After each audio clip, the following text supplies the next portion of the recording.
I just had a few housekeeping and introductory notes. Jeff Salmon, many of you know Jeff, is going to be our moderator for the day, and he'll be helping kind of explain how we'll work as well. I know there's folks who are upset with some of the recent events that have occurred. And I know you're upset because you care about our sport, and I do too, and as does Jeff. Some folks who are on the call just want to understand exactly what's going on because they've seen comments either in discussions or on social media, and we understand that as well. Today, I spent a lot of time since 8:30 this morning talking with folks individually and in small groups. That was really helpful and will help prepare for some of the things that we'll be talking about today. This is a Zoom webinar. It's the first one that I've actually done. And this was one method that we thought would work well for this first meeting. We'll have plenty of opportunities to do things like this again. When COVID is more under control, I hope we can do some larger in-person meetings because those are a lot more fun than doing stuff on Zoom. I'm sorry for the late hour. We're starting at 9 o'clock Eastern time, but we really wanted to make sure that the folks competing here in St. Louis, the referees and the fencers, have an opportunity for fencing to be concluded so that they can participate as well. Jeff and I can guess what many of the questions that you have might be. And many of you have submitted questions beforehand, and I really appreciate that because it kind of gives us a starting place. As Jeff said, you'll also see real-time questions from people who are on this webinar, and you can upvote specific questions. And what that does is it causes the question to kind of rise to the top, brings it to Jeff's attention so that we can make sure to address those questions that are most on your mind. So Jeff, if you can maybe add a few more comments about what this webinar is going to go like. Sure. So it'll be about 2 hours. We don't expect to get to every question. I expect to be paraphrasing many of the questions. As the questions go up, instead of you typing the same question, it's better to like that, and that'll prioritize that question, even if it's worded differently than your own. I have a national office answering some of the questions that are more national office questions, more operational questions that the board typically do not handle. So they're going to try to answer those, typing in the answers and giving you the information, or at least giving you the locale of where you can get the answers.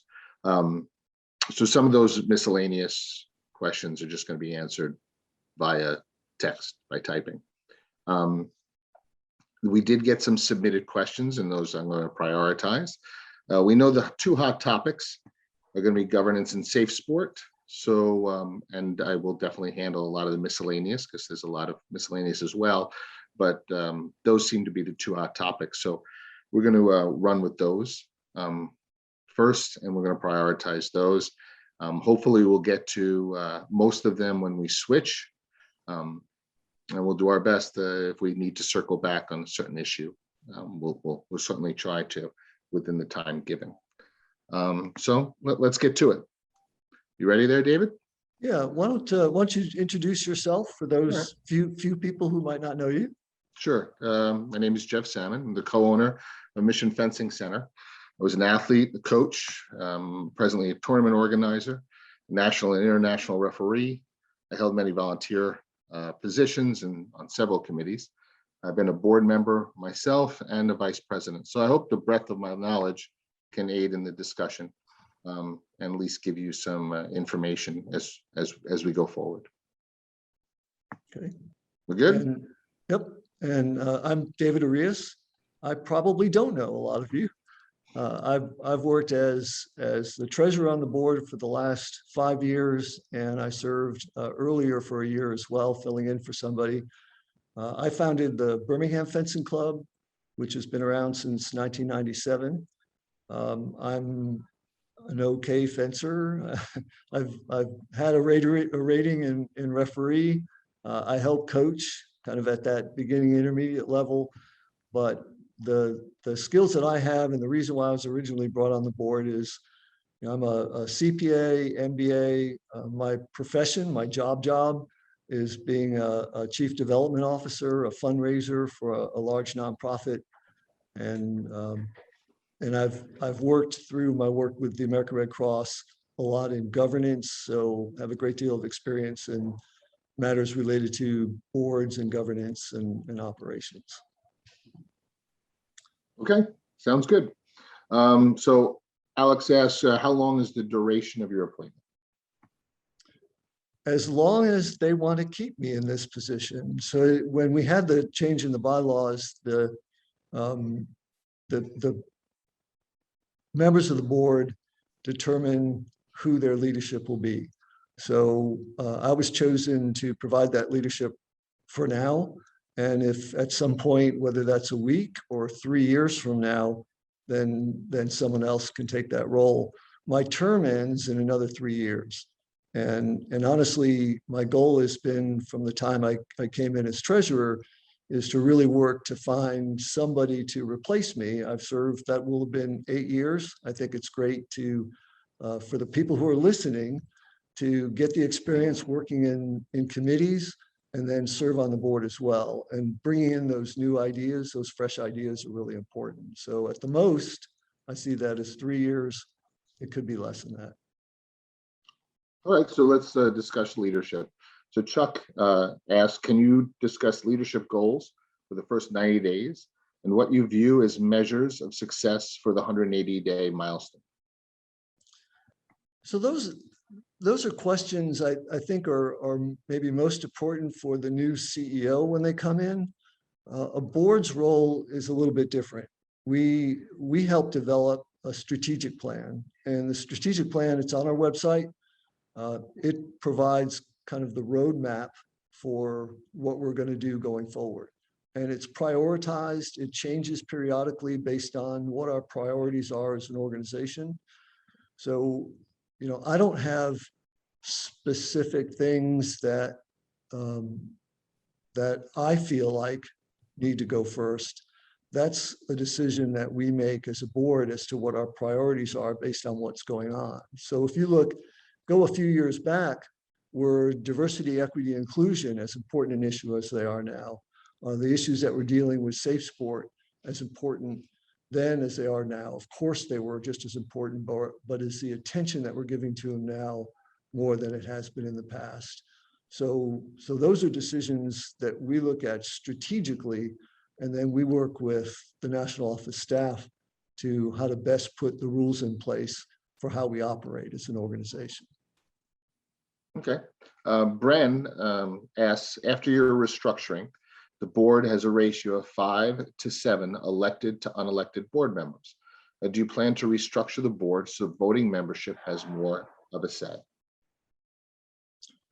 Well, in essence, the last change we made through the bylaws did give an opportunity for the folks electing people to our board to have increased input into who those leaders are. There was 4 people who were elected, so that was increased to 5. And then the person who is chair is selected from those 5 people. So there was an intention to give more opportunities for a vote to have influence. It's going to be, I think, even more important when we're considering who we're going to choose to be those elected members, kind of what skill sets and what they bring to the board, because our next leaders are going to be based upon that group of people. That doesn't change the fact that how critically important our athlete representatives are on our board. They've always been extremely strong. And then we also have 3 independent directors, and they're non-fencers. And they bring in great strengths as well, maybe things that we need as a board that we didn't have before. Like one of our most recent additions was Lauren Haney, who's athletic director of Brandeis University. So that collegiate athletic aspect of what she does brings great value to the board.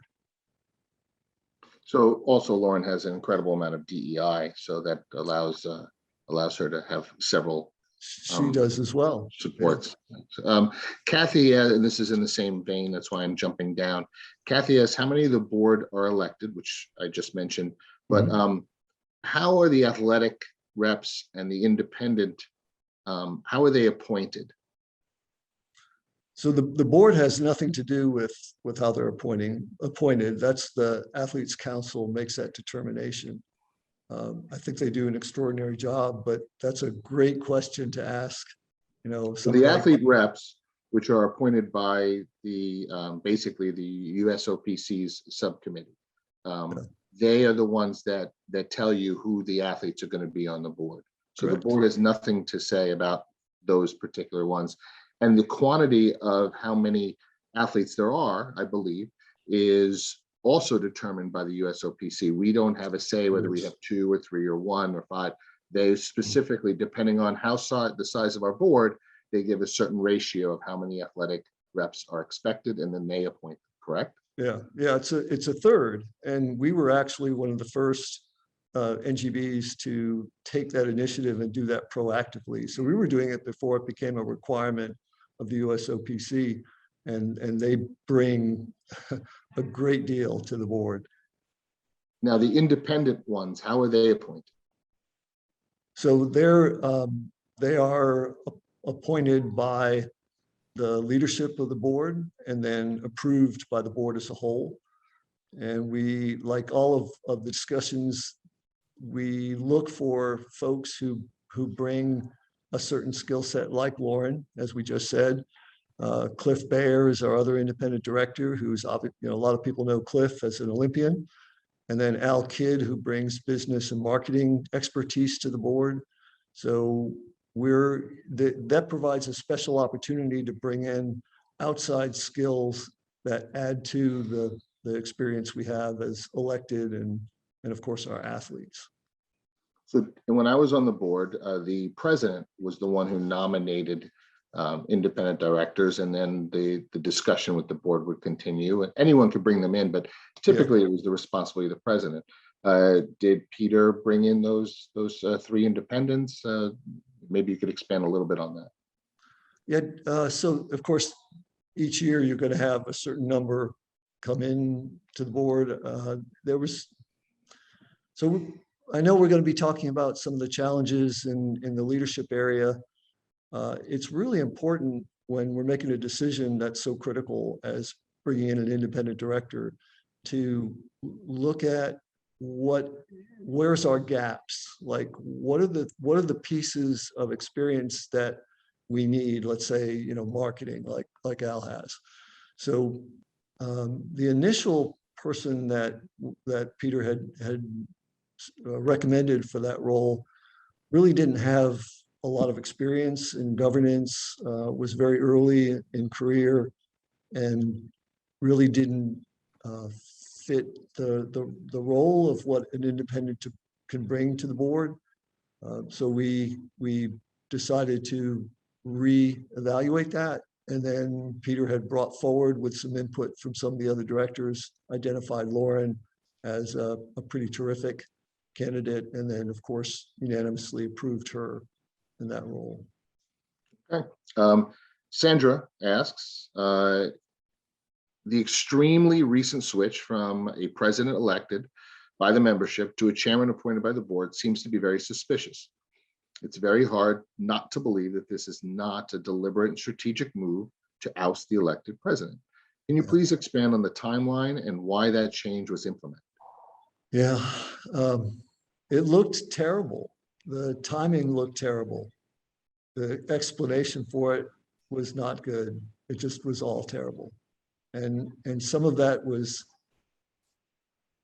simply a matter of difficult timing, and we were very aware of it when the decision came to make a change in the leadership of the board. The discussion of bylaw changes began over a year ago. I'll take that back. The discussion of bylaw changes really began way back in 2012, where some of the most significant changes were made. And at that time, we reduced the size of the board.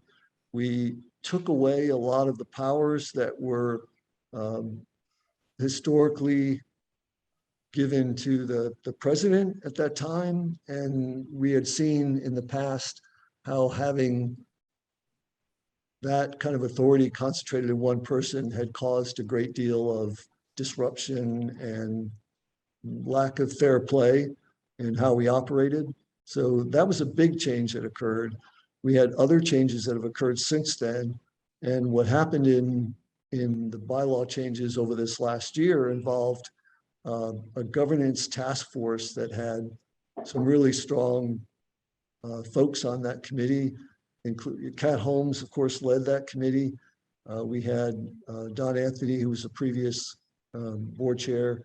We had David Patterson, who is over governance for the USOPC, and he played a really important role because of his experience specifically in that area, and also because of his experience in working with other NGBs. So this was kind of a next step that had been considered for some time. The difficult part was that it happened very soon before we made a leadership change, and it included a provision that kind of simplified the way that change occurred. So I completely get it. It looked terrible, and I don't know else how to say it. It was really not a good look. Was that, just on a side note, I'll get back to some of the questions. Was that that change from president to chair, was that pushed by the USOPC? Was that who suggested, who brought that to the forefront? Well, I mean, we've had, as we look at our governance structure, we've recognized all along. You think about all the improvements that have been made over the last 7 or 8 years, and every time we've made something better, it kind of highlights the next thing that we need to do to make us a better functioning organization, both board and operations, because we've changed our staff during that time as well. So I'm sorry, I lost what did I don't know if I got I just want to know whether this kind of governance change was initiated from the leadership from within or from USOPC. Yeah, it was clearly their guidance was really important, but it wasn't initiated by them, but it was clearly important to have their input, because the USOPC provides guidance to NGBs like ourselves, but also they recognize if there's a problem that they're there to provide guidance as well. So as we were looking at maybe how do we improve ourselves, we'd be pretty foolish not to take advantage of the experience that they bring. Okay. I'm going to skip around a little bit, but one of the prevailing comments is why was it done without involving or announcing such intentions to the membership who voted Peter in? Well, I mean, we can start way back at the beginning, or I can answer, I guess, the timing issue and just in and of itself. It's hard not to go back. So do we want to sort of shift gears a little bit and talk about kind of the issues over the last year and some of the challenges? If you want to go through that first, and then we'll come back to why the membership wasn't informed, we could do that. So yeah, I'll ask the question. Okay. Yeah, and they're related. The questions are very much related. I know they're related. So one or the other. So I'll give the short version. So okay. There was a lot of uncertainty over whether this should even occur, whether a vote should occur to change the leadership of the board. Right up into days before the board meeting of October 16th.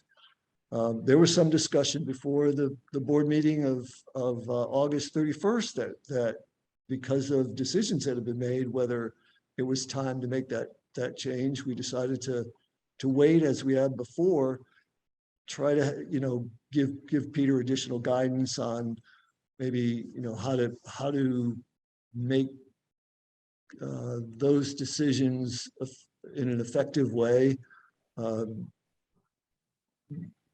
But what really basically was the last straw, if you will, for the board was a decision that was made the Friday before the board meeting, where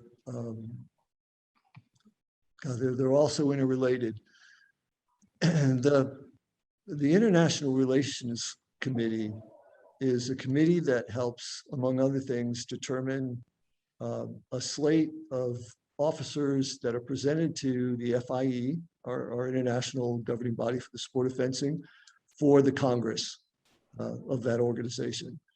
And they spend months vetting, identifying, having meetings to determine like pros and cons of each one of those positions before they recommend a full slate to be presented to the FIE. And they did a great job, as they have in the past. That entire slate was approved unanimously by the board, as we're supposed to do. Kate is the one who enters that information into the FIE portal. It's not a simple process.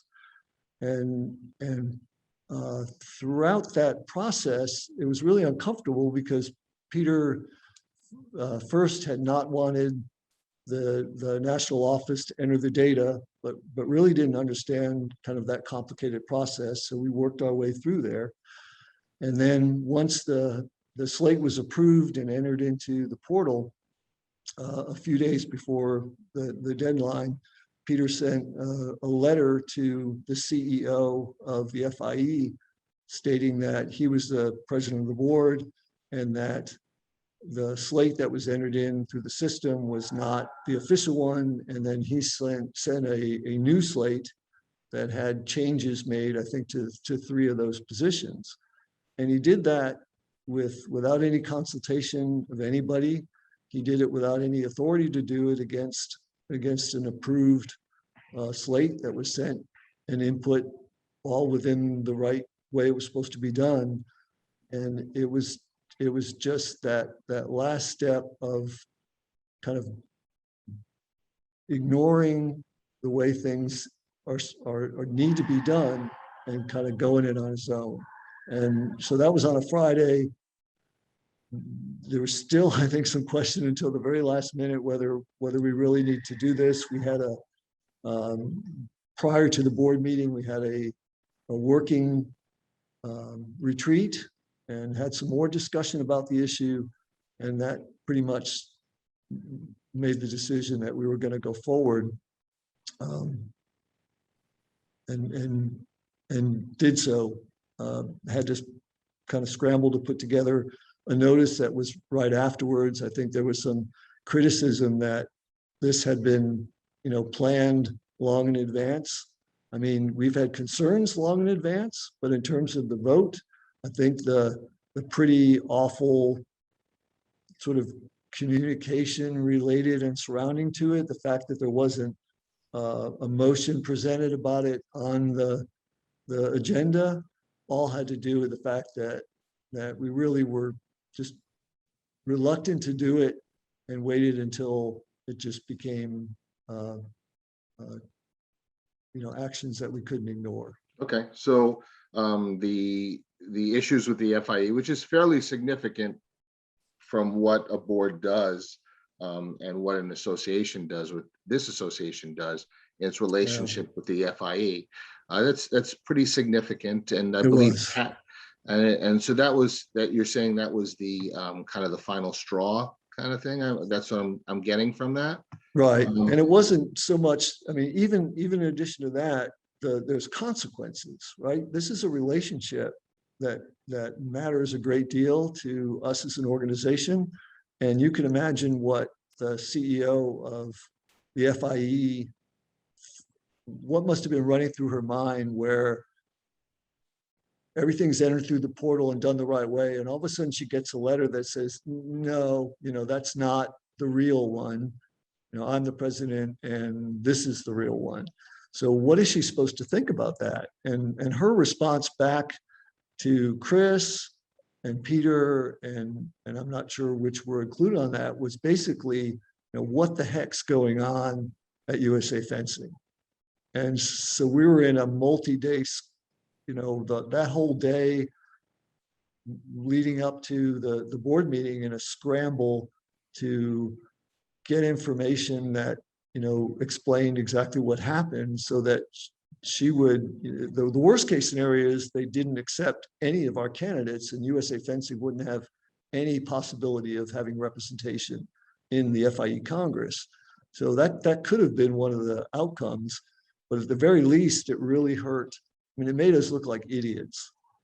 And there was even a subsequent matter where after the vote, after the leadership change was made, Peter then sent another letter after the deadline had passed, sent another letter to the CEO of the FIE saying, again, I'm the president.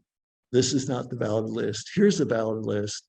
And, I have attorneys who will sort of defend my ability to say so. And you can imagine after that, what additional concerns and damage that it did in our relationships with the FIE.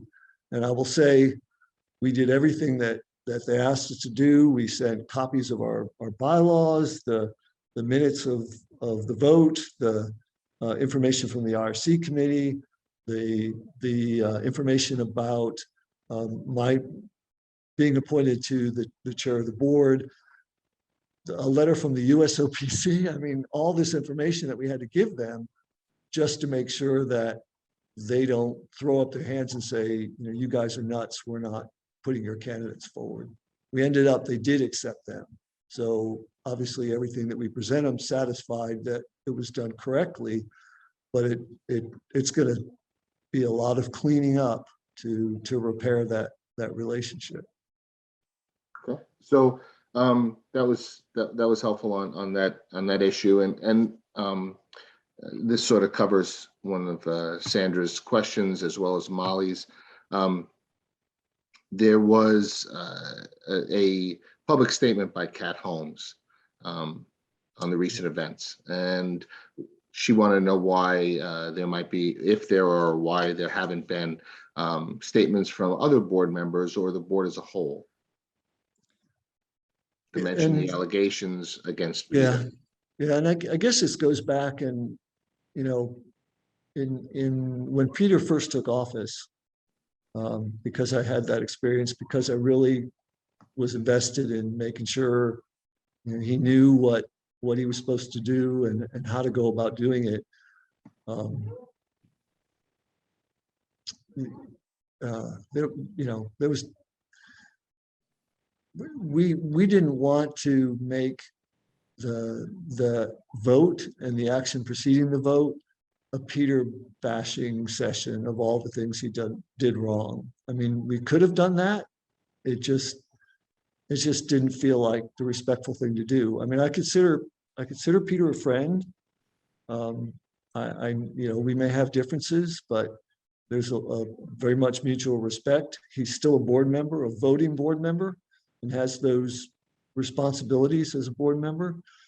But it just didn't feel like that running long lists of everything he did wrong was the appropriate way to handle it. And I realized that, a lot of people, that leaves a big question mark, right?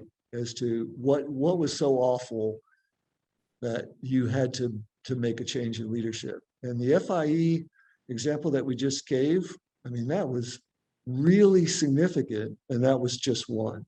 And there were a lot of issues.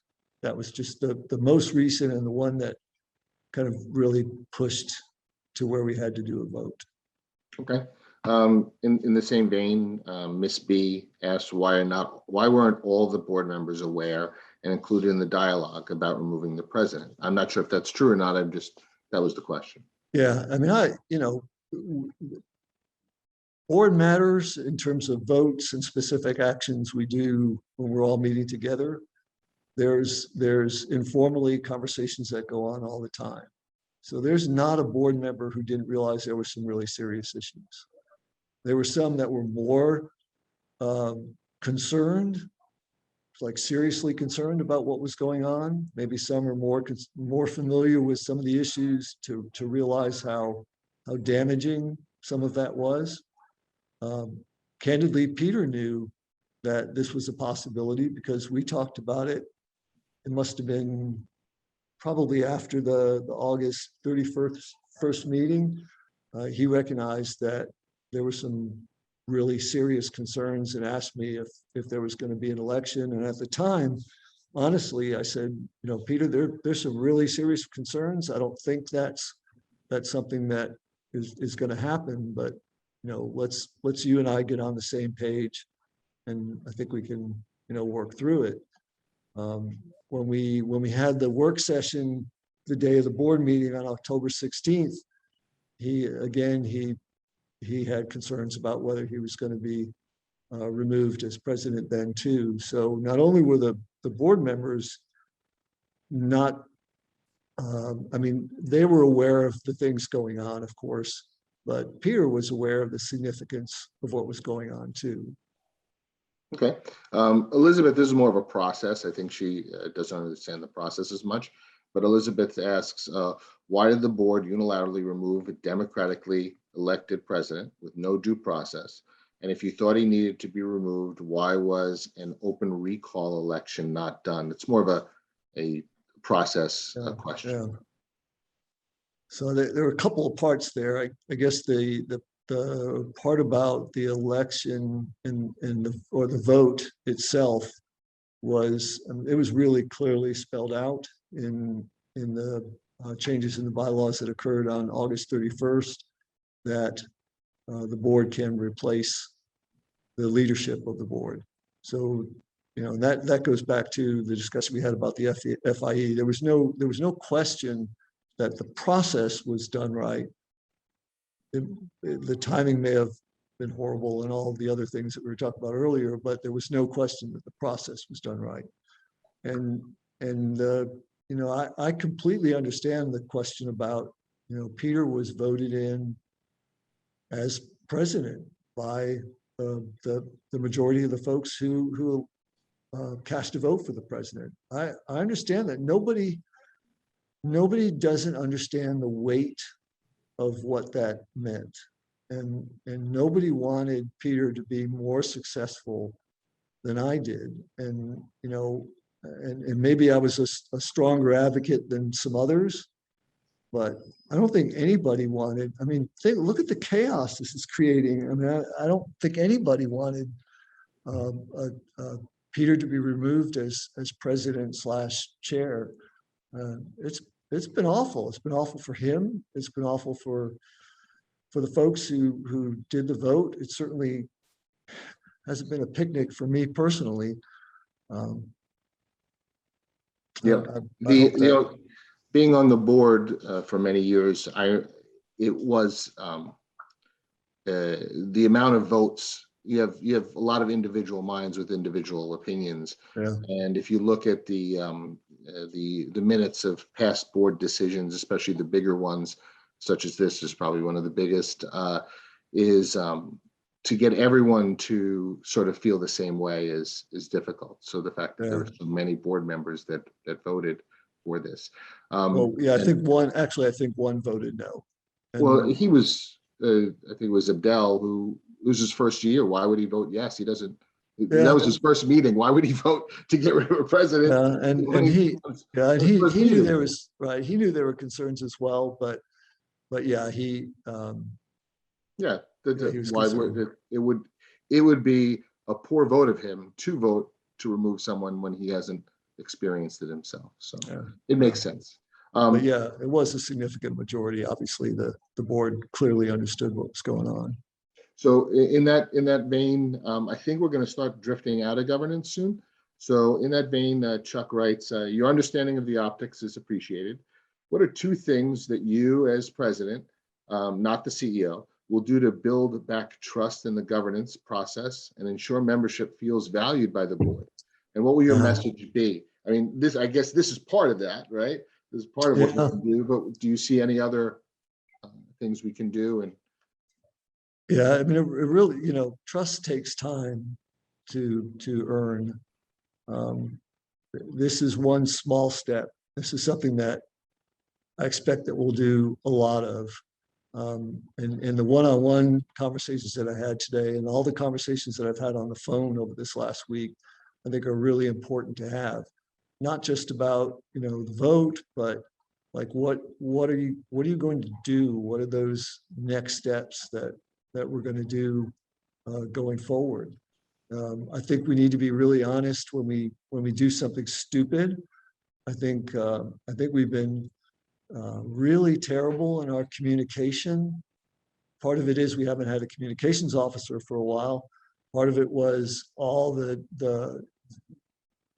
feelings surrounding the Hadzik situation, the press that there's been. I mean, it's been a really rough, and not to say that, I mean, big deal. We're a board, tough it out. It's been a lot harder on a lot of other people, but it really has been a tough process, and we've just got to be really honest, really candid, take feedback, actually act on it where we can, or explain why we can't, and be available. Like, my phone number, my email address, not that me in particular matter that much, but there's ways you can contact anybody on the board, or more importantly, the folks who really do the work.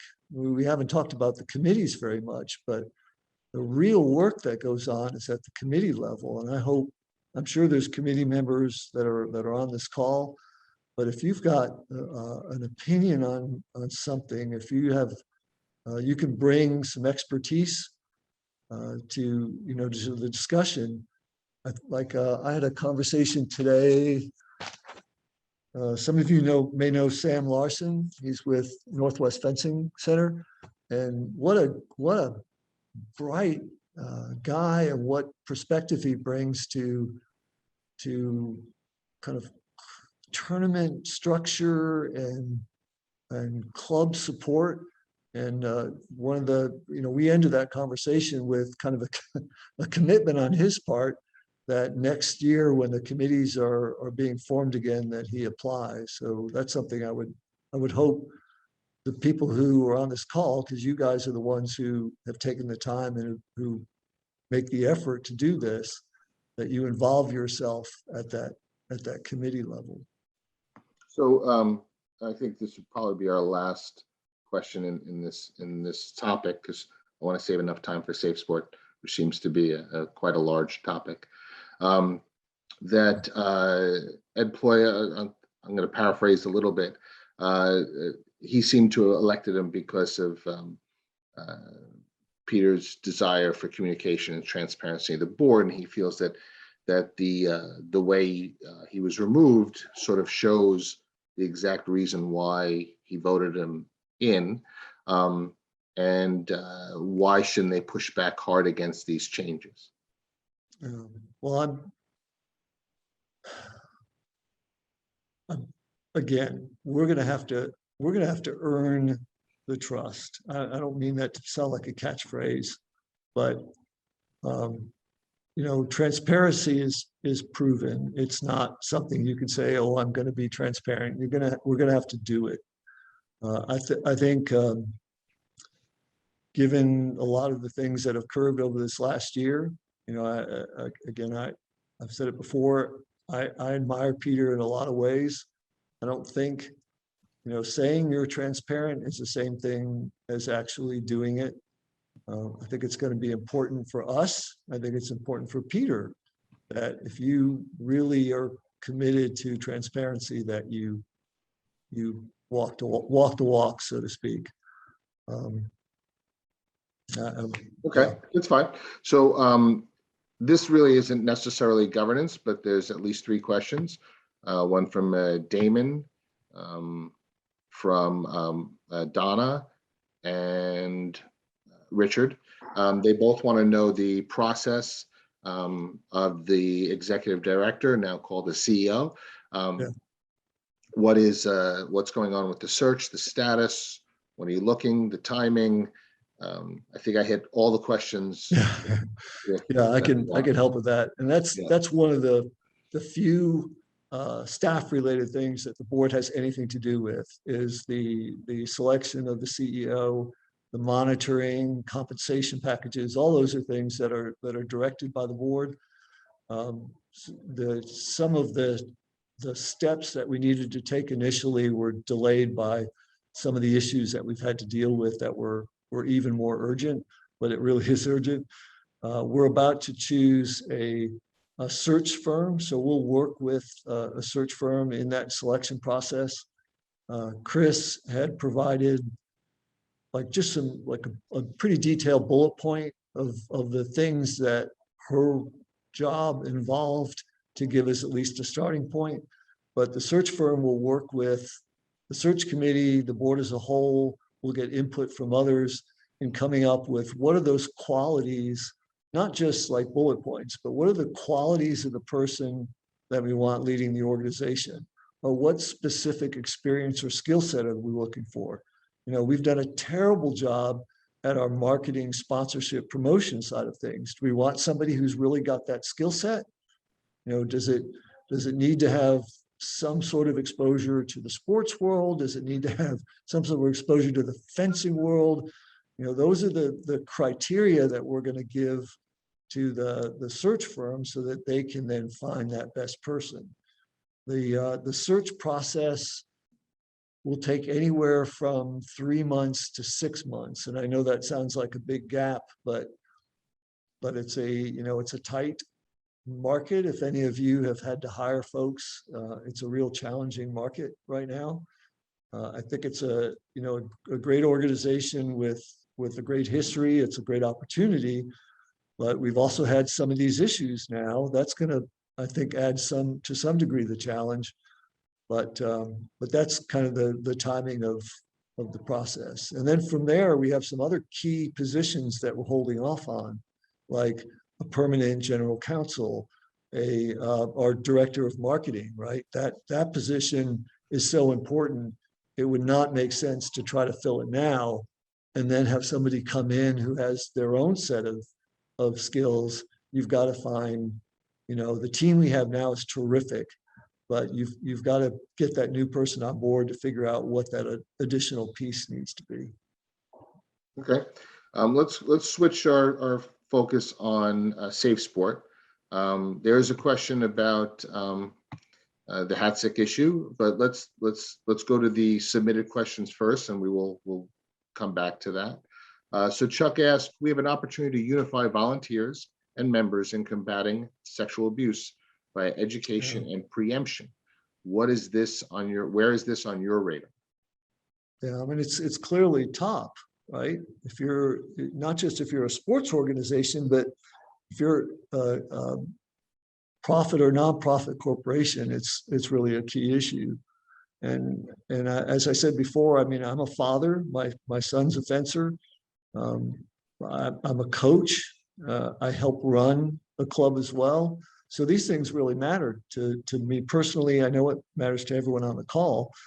As a coach, I do safe sport training, and all of you are probably aware that goes on for your coaches as well. They do background checks on me. But even with all that, even though with the awareness that coaches have and the training that they have, we still have, like, it seems like every month we have another situation of where a coach gets arrested for sexual assault with a Easy, minor. not every month. Well, I mean, shoot, it sure feels What's like the past few ones though? It's been terrible. Yeah, I mean, just and I have that same sense of we have to do something. And when Congress established Safe Sport, they took away our ability to address cases involving sexual and physical abuse. And once they have established that they have jurisdiction over a case, there's zero that we can do at that point. And I mean, I believe in the fairness of Hadzik or anybody else to get a fair investigation But we believe as an organization in the victims, and we're going to do everything we can specifically to protect them. And, so the question is, what does that mean? Like, how are we going to do that? I know one of the challenges is, so we know coaches are getting the training. We know it's not working in some cases. And it's going to be critically important for us, and I say us because I'm in a club too, to make sure that our students and our parents are educated as well. And yeah, there's a general awareness, but there are very specific things that are provided in the safe sport training that would really enhance our ability to look for things that occur that can signal that there's an issue going on. And the number of folks who've gone through the Safe Sport training that's provided, there's a link on our website. You can go to the Safe Sport website. There's things that are provided at no cost, but it's not necessarily that easy. You have to kind of set up an appointment and go to the appointment, and it's directed by Safe Sport. It's a good program, but it's not, we're going to be encouraging them to put forward some sort of a video-based training that's a little simpler than what they've got in place. And we've got to put incentives in place, taking a page from what's going on with vaccines to encourage fencers and youth fencers and parents to get this training, and for clubs to get this training. And just an example, like maybe if you're a parent who goes through training, you won't have to pay entry fees into tournaments for a tournament or a year or something like that. Or if you're a student and you go through the training, you have a discount off of your membership fees. Or what if I can get one of our vendors to put together like a really nice package that can, for folks who go through training in this particular month, you're part of a drawing to get that really nice package. So, one aspect of really encouraging folks to get that training is to provide some incentives for getting them to be better prepared to recognize what's going on. Okay, so as a coach, I'm going to just go on my own little rant, if you don't mind. Please. For a second. Yeah. So we have to go through safe sport training, but if I'm a predator, that doesn't help me because I'm not going to be a predator because I'm reading safe sport. Mm-hmm. So, and I've been saying this for a while when I was a board member, that we need to educate the parents and the fencers. They're going to be the best way to protect our community. They're going to be the best way to see, oh, wait, that's a weird thing that the coach is texting at 11:30 at night to my daughter. That doesn't seem appropriate. And not blow that off and find out more about why and what conversations are happening at 11:30 at night with my daughter. So, but parents need to be kind of aware of what to look for. And that information, I believe, is on the website, isn't it, David? Yeah, it sure is. And it's, again, like I said, it's on the Safe Sport website as well. There are resources. It's going to be our job to make sure that those are more readily available. So that's sort of a short and long. Sissy asked the question. I think we're covering it, but I want to say it. As a parent of a teen fencer, the multiple safe sport violations, which we just discussed, have surfaced in the recent months. It's making me very uncomfortable. Completely understandable, right? So what specific steps has USA Fencing put in place for both the short and long term to better protect the fencing community? I like your idea of incentives to get the parents to actually take that safe sport. It's not that long seminar, right. So that they could learn what the grooming process is by these predators, so they could get ahead of it before something terrible happens. Yeah. I guess, and there's a couple of other things we described that's the most effective thing, is education. But I know there was some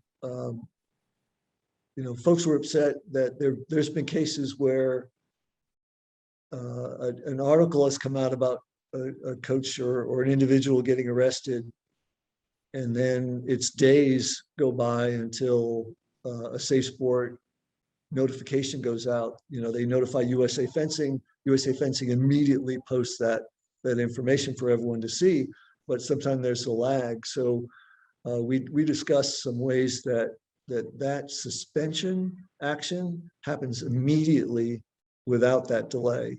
And there has to be done the right way, but I believe there's a mechanism for making sure that we let the community know what's going on immediately, even if Safe Sport, and we're allowed to do that, even if Safe Sport hasn't officially come out with a sanction. And then the other thing is, some of you may have read the articles that came out recently. We're a close partner with Safe Sport. They have the power. I mean, they have the mandate to, and we respect that.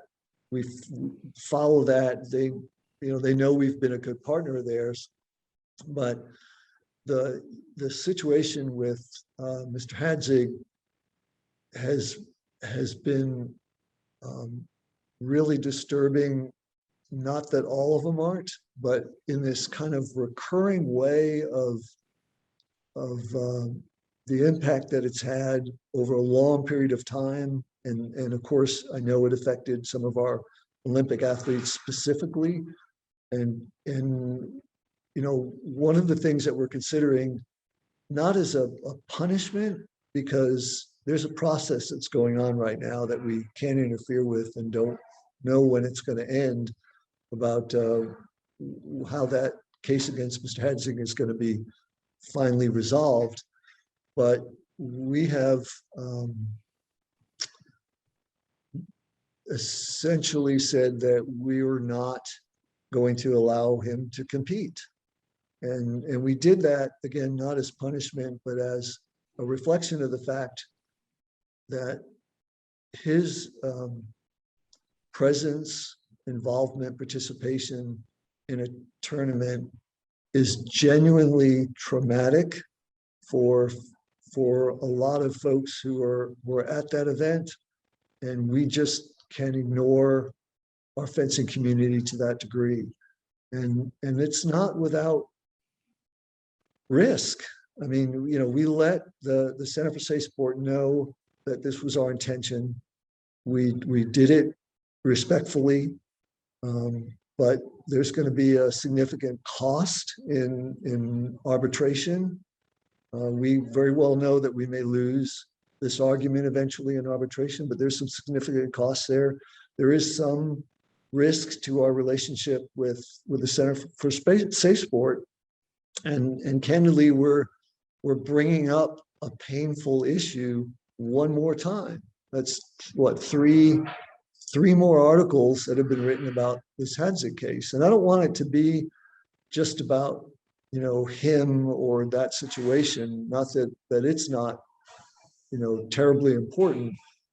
It's our other efforts too. But if we're going to expect more of Safe Sport, whether it be some more transparency over the process. Obviously, we can't know the details, or maybe some more speed at which these things get adjudicated instead of dragging on for however long this has been.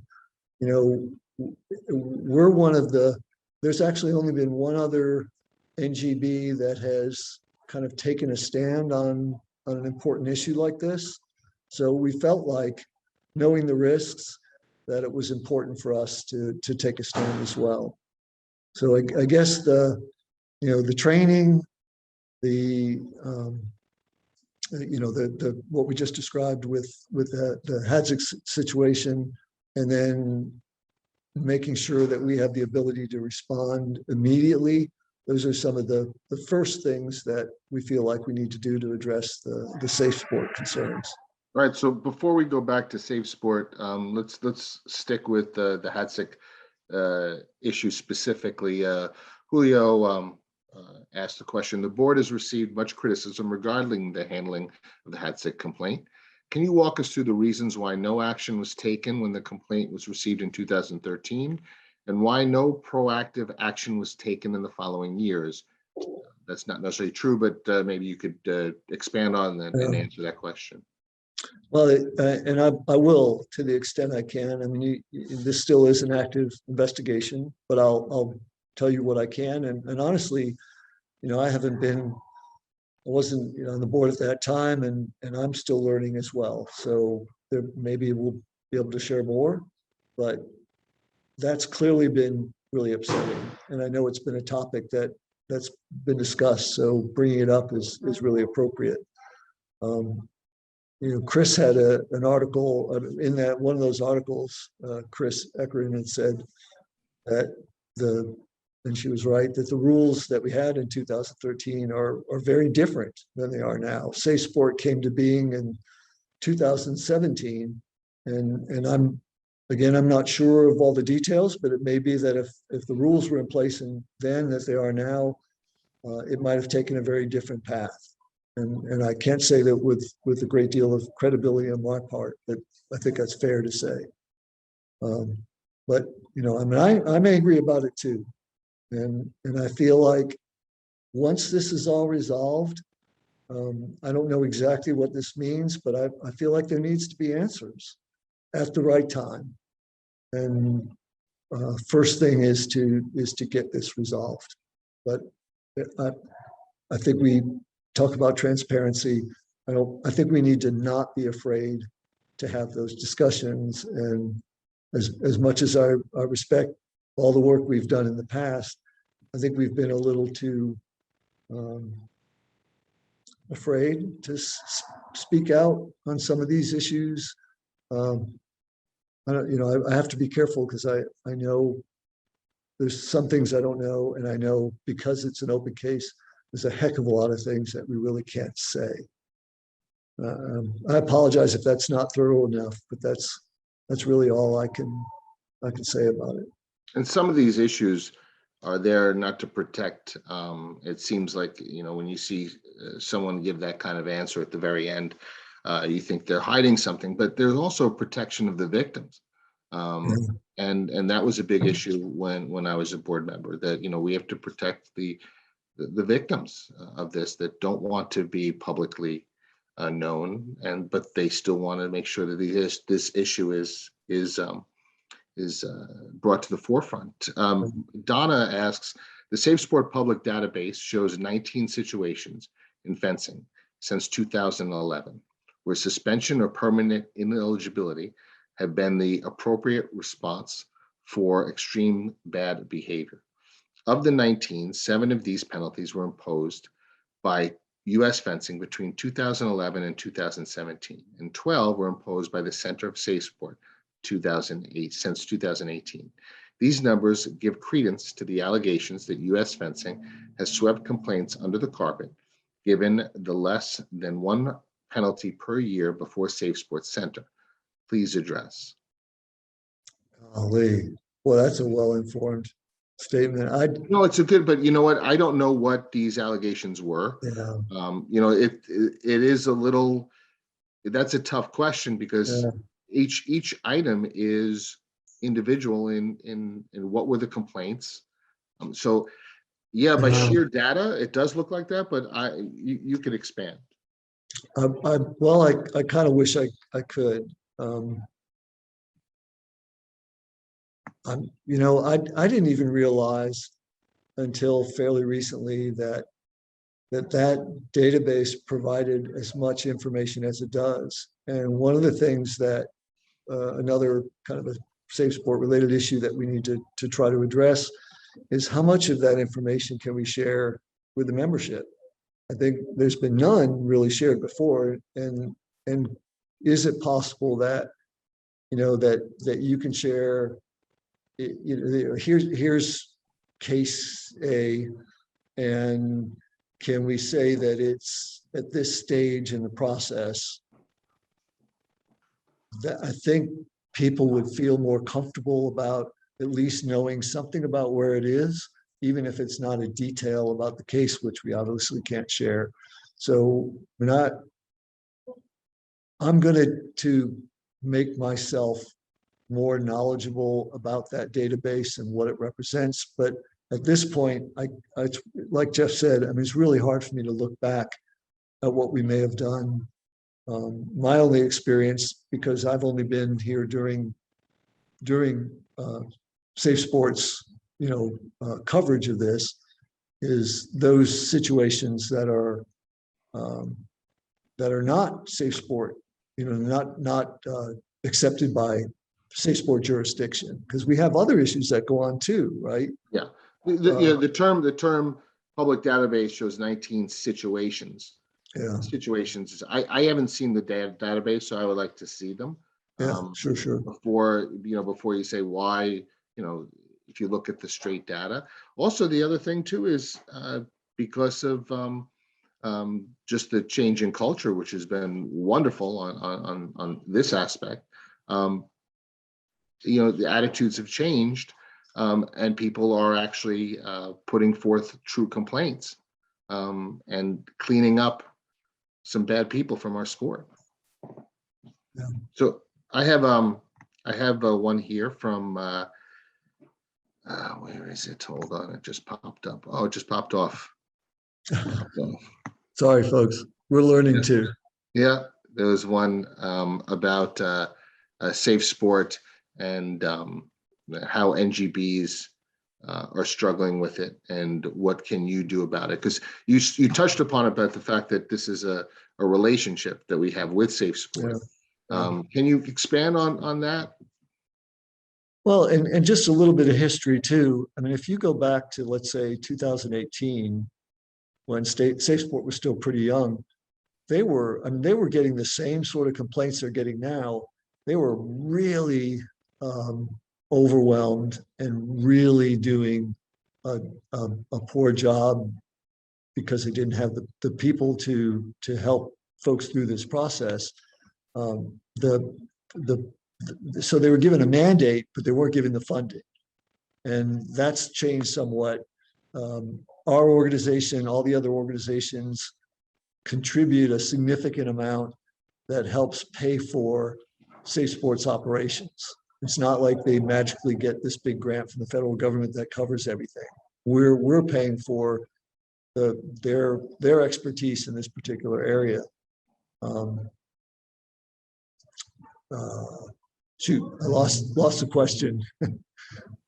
Just how Safe Sport's relationship with NGBs and the feeling that there's there was a struggle and a necessity at the same time. So So as they've gained strength, they're doing things at least better than they were before. There's still a lot of issues. We can't ignore the fact that they're kind of the boss when it comes to issues related to sexual physical assault. They're the ones who dictate the rules, how things are adjudicated, what we're supposed to do, what we're not able to do. And that's kind of a one-way situation. The only thing we can do is, respond to any requests they make, be responsive to their process, and that cooperation is what's expected. I mean, that's how we maintain a relationship with them. If you don't do what they say, terrible things can happen to you as an organization. So it's in our best interest to support their work, and we certainly do so because, regardless of the complaints, they are doing what needs to be done. They just hopefully can do that even better than they've done it in the past. Okay, so we have a few other questions that fall into miscellaneous, and then we'll come back to some more questions on safe sport or governance that people want. A lot of these are just sort of operational, so I'm not sure how you want to answer them. We could also have the national office respond, since they are submitted by the registration. They could respond to them directly as well. But Mohammed asks, how do you build interest in people to start fencing, especially over 20? Well, I mean, Jeff and I would be right smack in the middle of that. I mean, we both started clubs from scratch, and there's not a super simple answer. There are some resources that USA Fencing provides. There's limits to what they could do because they don't have unlimited budgets for staff. But as a club, it's really up to us, either with parent volunteers or fencers who have particular skills, to really do the heavy lifting. My coach, Coach Wong, uh, we recruited him and Coach Soon and their daughter Lona from Tianjin, China in 1998. And me and a number of others, we took responsibility for growing that club to support some really, really good coaches. So I probably did 150 demonstrations. I got newspaper articles done about us. I established our free fencing thing we did once a month where people could come and give it a try. We did, demonstrations to as big a group as we can. So we'd go to like Boy Scout jamborees or something where we could see 500 kids at a time. There's no magic to it. Everybody does it a little bit differently. Having a good website, being active on social media, knowing how to use social media. Uh, it's, I can't do it on my own. I have great folks who help. I did a lot in the earlier years. Now there's people who can do things better than I can in things like social media. So it's just hard work. And right It is now, hard work. It is yeah, hard work. And a lot depends on your demographic and where you live and what the priorities of your local culture is. Um, Over 20 is a specifically difficult group. Um, yeah, they're professionals or people that have jobs and lives, and it's very hard to be consistent. yeah, I found that having a fun relationship with that group, if they're starting at 20, yeah, is and having a social connection to that, or work with the fact how fencing is. It's mindfulness that you are focused on that one thing in front of you, and that helps you with your mental state. So there's a lot of benefits, and you could market those benefits if you're going for over 20. yeah. How do you see the capacity? Mohammed also asked, how do you see the capacity for building new and young referees moving ahead? Wow. I was talking to a coach today, and they take that effort really seriously. So I think the way you build good referees is you get coaches and clubs who really take that seriously, and they do clinics and they bring in folks from who are the trainers from the referees commission to come and do those seminars and to get folks more involved. So really, it's very much a grassroots effort, because somebody who's a good referee is only going to benefit their fencing. So I think there's if there's great ideas, those need to come from. This is where that discussion about committees are important. There's great ideas about how to develop, train our referees. The best and the brightest are in that referees commission, and then you could say that that's supported just because it's common sense, good thing to do. The clubs need to really make an effort, and if you have a small club, then partner with another club, and you can really make a difference in building up those referees by training at the club level. And Jeff, you have experience with this too. Oh yeah, yeah. It's difficult, and people referee for lots of different reasons. To me, I'm pretty. It's pretty easy for me to create and retain referee staff for my tournaments, mostly because I make it a good experience for them. We have fun, and we're a team. And by a team, I mean not a team against coaches and parents, but the opposite. We're all there to give a good experience, including the parents, including the coaches. We try to include them so that it sort of lowers the temperature in the room a little bit and makes everyone have a better experience. and then retains my referees can't wait. When's the next one? When's the next one? So they want to come back and have a good time and have a good weekend. So I lost that one. Let me see if I could find it. Can I add, while you're looking, the other side of that, like, building our referees is not just about like getting good referees.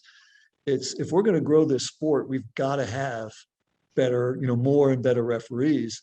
The other side of that coin is the coaches part. And when Peter and I were meeting yesterday, a lot of our discussion was that component. Like, if we're going to build the number of fencers from the grassroots up, we're going to need to have more coaches and develop the coaches we have. So training and development of coaches is really critical. And I know one of the things that we're going to do really, really soon, probably at our next board meeting, is we create a task force for a specific thing that we want to solve, like a specific problem we want to solve. So we'll probably create a task force specifically identifying, what are the steps that we need to take to build coaching, development, and education, and who we pick on that committee is going to be really important. So you want coaches on there, you want folks who've worked maybe at the grassroots developmental, you want some high-level coaches, you want some athletes, you want maybe some people from the outside. So how do we put together a group with some great experience to involving, right, the Coaches Association, another critically important part of this? How do we pull together a plan for how do we develop that part of what we do so we can start kind of seeding, those, like, why does Birmingham only have one club in a city of 1 million people? Like, that's ridiculous. Why is there not 2 or 3? It would not be a crowded at all in a city of 1 million folks to have multiple clubs. So how do we do that? Why in Jacksonville? I also work in Jacksonville. There's one club, great coach, one club, and the city's like 1.4, 1.5 million people.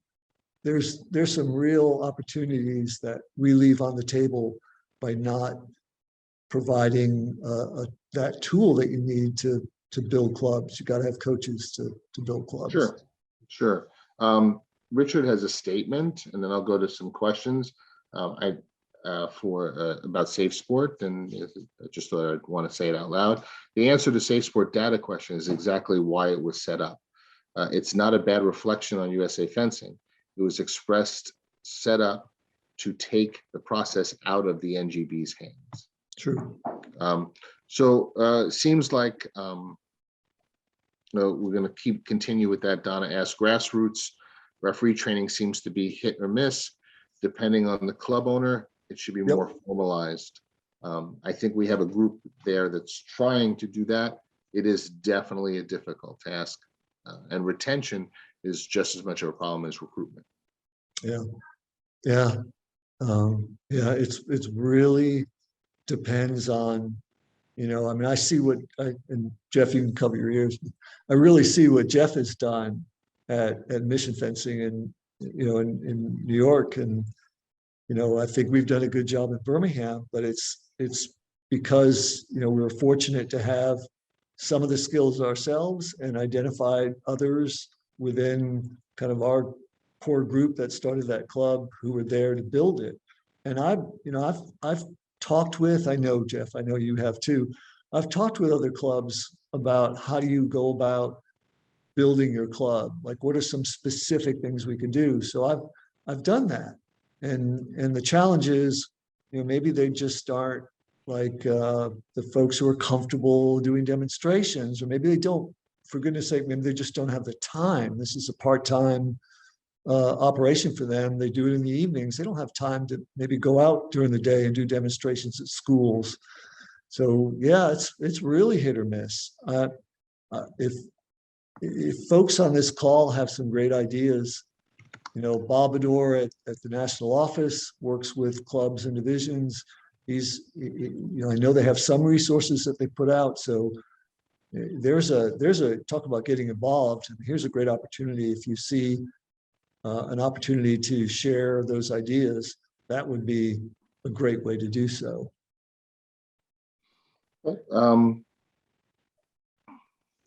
We have Adrian said the referees need continued education. There's no formal training outside of in-tournament mentorship past the initial seminar. That's right. And that is a true statement. There is, however, a practicum that they do, but they typically a mentorship process was in place. It goes in, it goes out. It's kind of expensive and difficult to do. But I know that has been played with and used. Really, you need a mentor. When I was a referee, we mentored each other, and we'd be very critical of each other, and that helped us become better and better. That happens a little less now.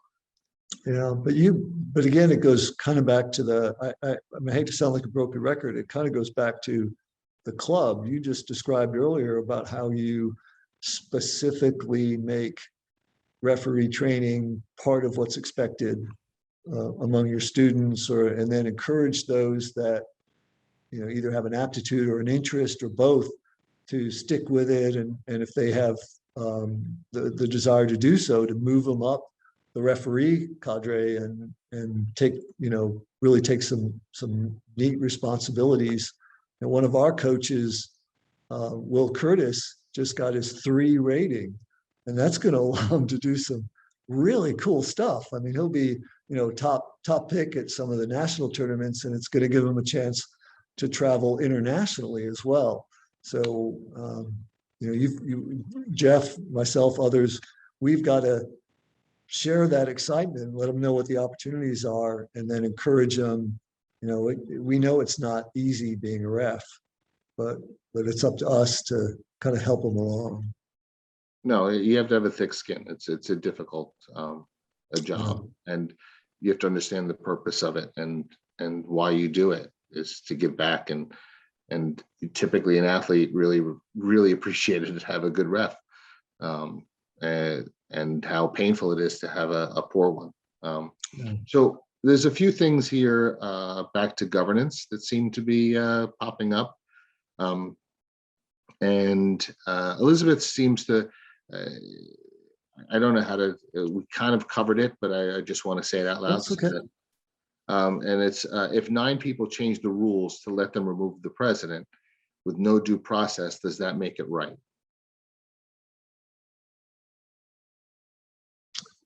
Well, I mean, that's it's the way you phrase that, and I understand it. It's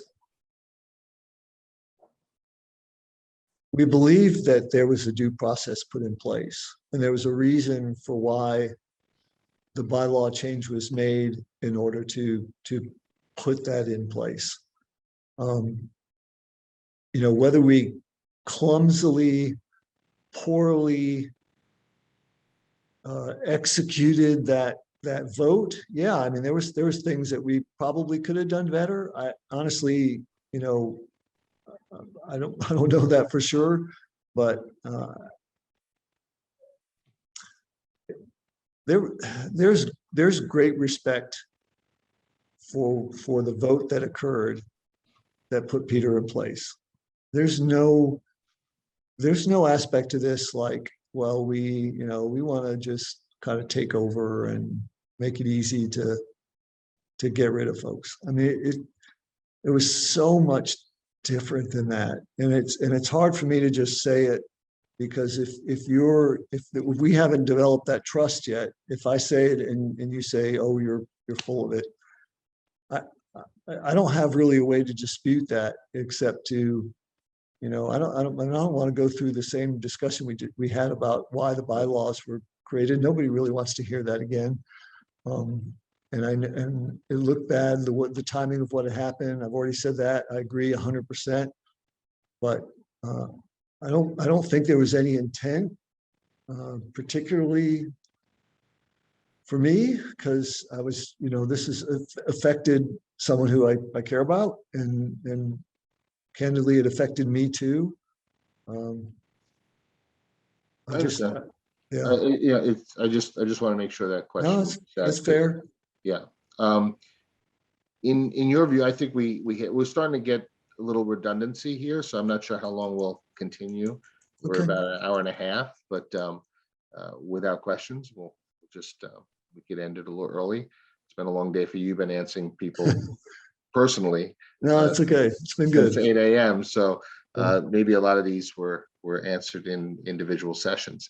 But Taysir says, in your view, what are the qualifications of chair of the board, and what traits do you have that you feel can help you in this situation, in this Yeah. new position?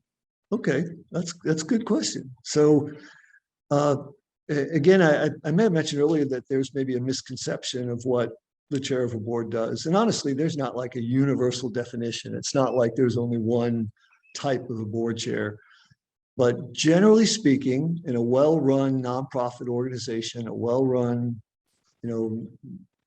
national governing body for a sport of fencing, the chair would better be described as, rather than like a king, it better be described as an air traffic controller. So I'm the manager of a board. I've got people with a bunch of different ideas and passions. They're all smart. They all come with different viewpoints.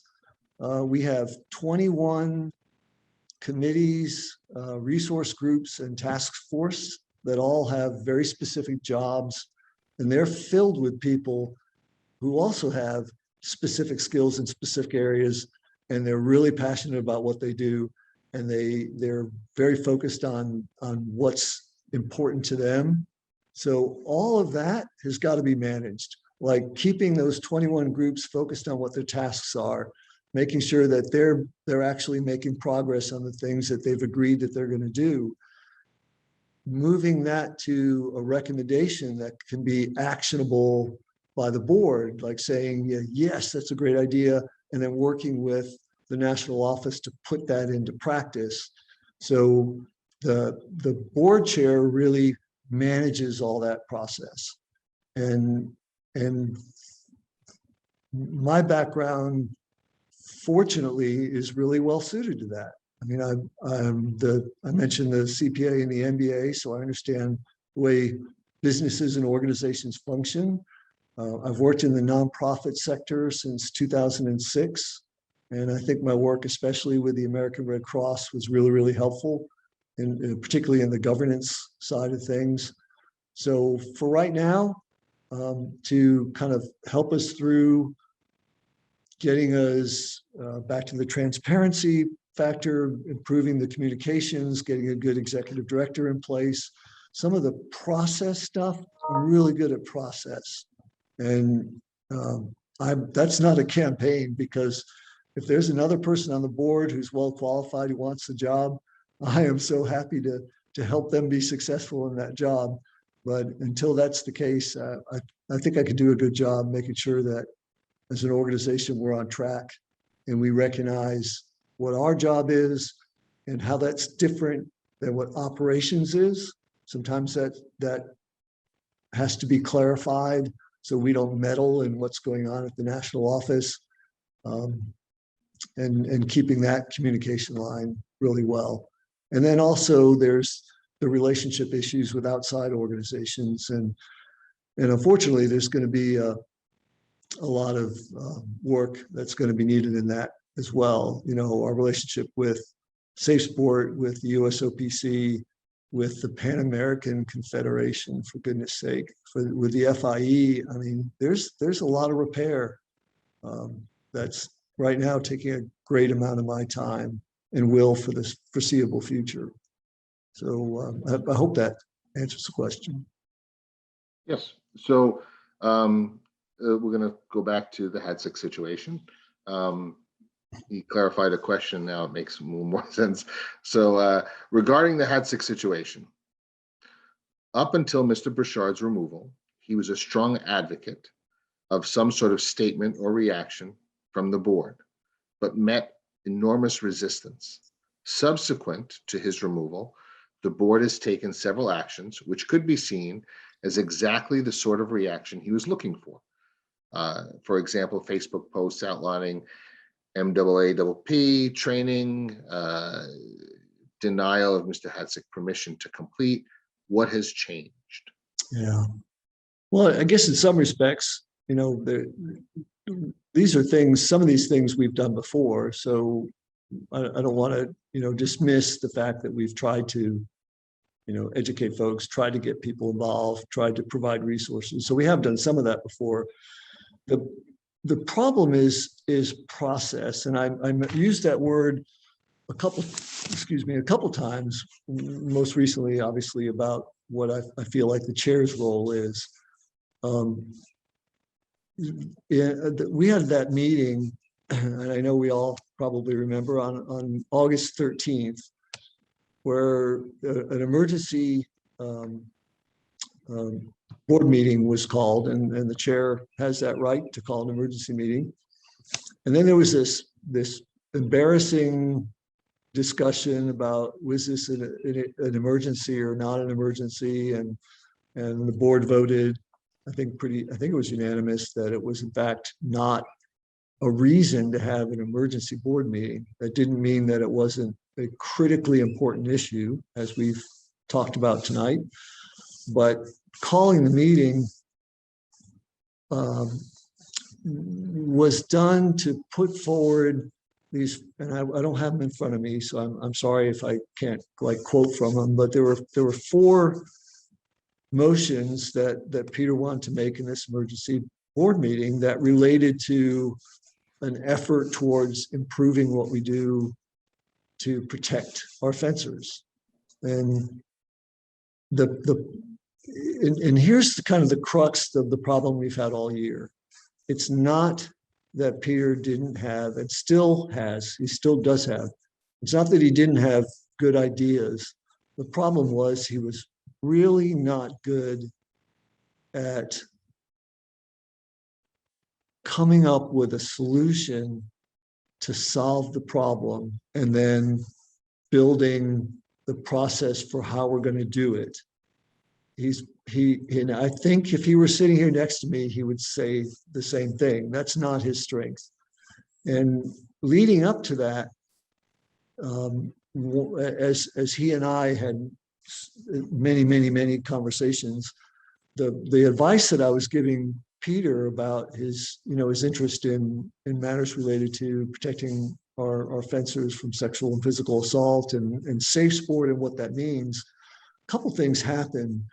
One was when he was looking for information, instead of going to those experts in that field, and I don't know if I touched on this before, but we have people on staff who are legitimately experts, right? Susie's an expert. Chris, our CEO, is an expert. We have people on our board who are experts on safe sport and had relationships with safe sport in a significant way. Let's see, Kat Beauchamps was on our board at the time, provided some really specific information during that discussion. Al Kidd is also an expert in that field. So my recommendation to Peter is, Peter, you need to take the time to understand how the process works, very important point, what we're already doing in this area, the fact that we have a resource group specifically already in place for safe sport issues. And when you looked at what those 4 motions represented, 3 of them were things we were already doing. And the last one was something like, forming a group that would kind of, evaluate what safe sport was doing, like we really had any power to evaluate or make any decision what safe sport was doing. And so the whole premise of that meeting was so off base and not anything that resembled a solution, even though Peter's focused demand to pay attention to it was absolutely spot on.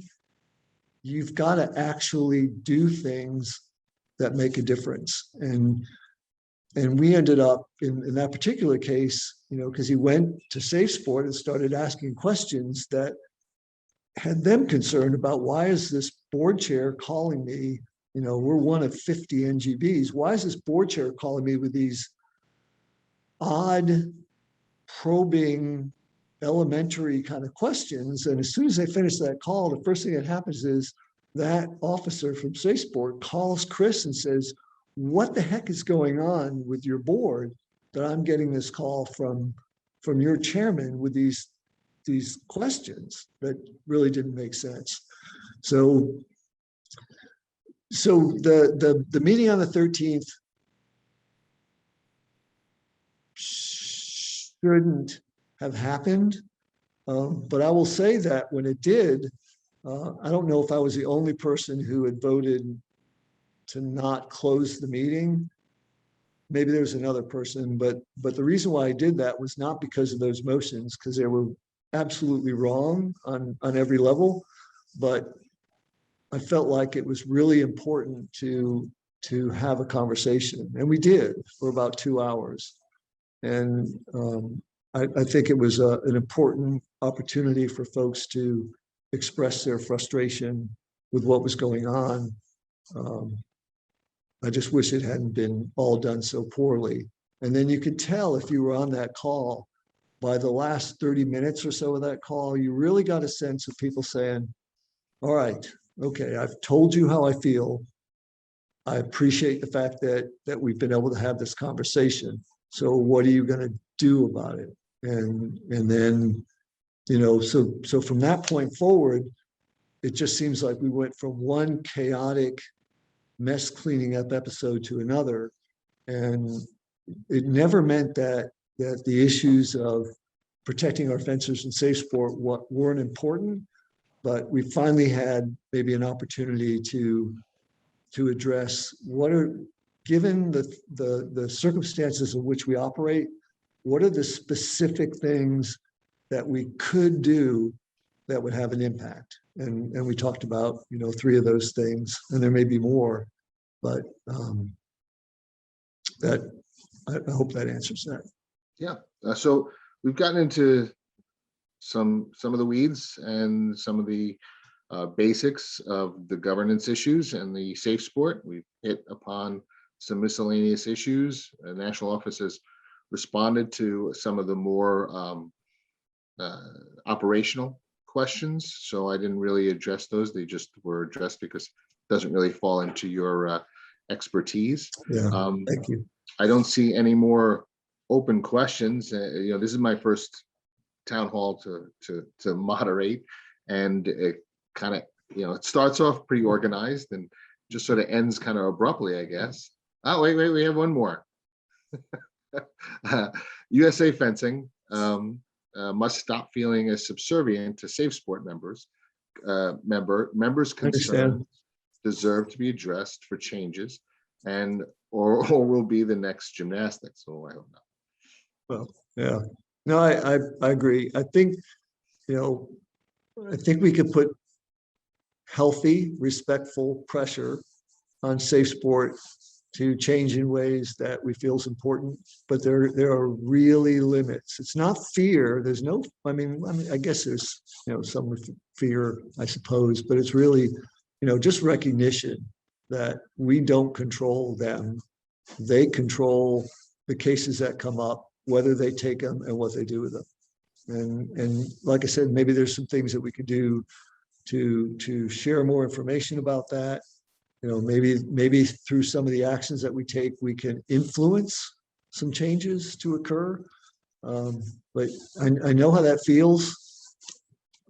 I hope over time that we'll be able to influence. That's a really good word in this case, to influence change at Safe Sport. Yeah, listen, we all hope that Safe Sport gets the funding they need to be able to do I'm sure they would also like more funding so that they could do a more expedited a job, so that we don't feel like we're waiting for this support. Yeah, and they are hiring a lot of people right now. They really are. They've gotten some of the funding, and they really are trying to add staff to help support that whole investigative effort. Yeah. Okay. Going to be kind of abrupt, but Well, I'm going to add one thing at the end. Yes, please.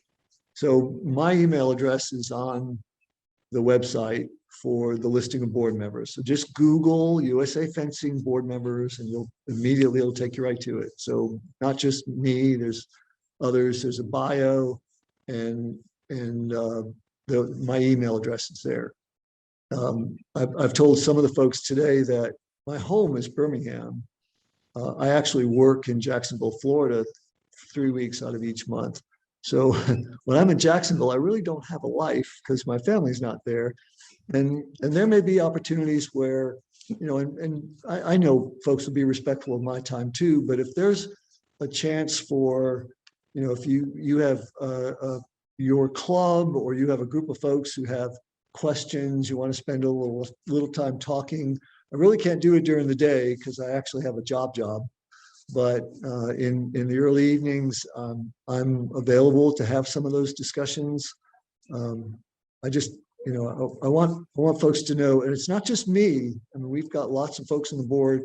I think our national office, as hard as they work, they try to be responsive too. But I just don't want folks to feel like there's not any options to communicate. And I'll be honest with you, if it's something I can help with, I will. If it's something that's operational, I'll send it to the right person. If it's an idea, I may put you on a committee, so be prepared. So I just want to make sure you folks know you can do that. So you heard it, folks. David is inviting everyone to Jacksonville 3 days out of the week. I'm a good cook. I'm a great cook. All right, very good. So I hope everyone has a good night and they fence well in St. Louis, and take care. Great. Thank you so much, everybody. Bye-bye.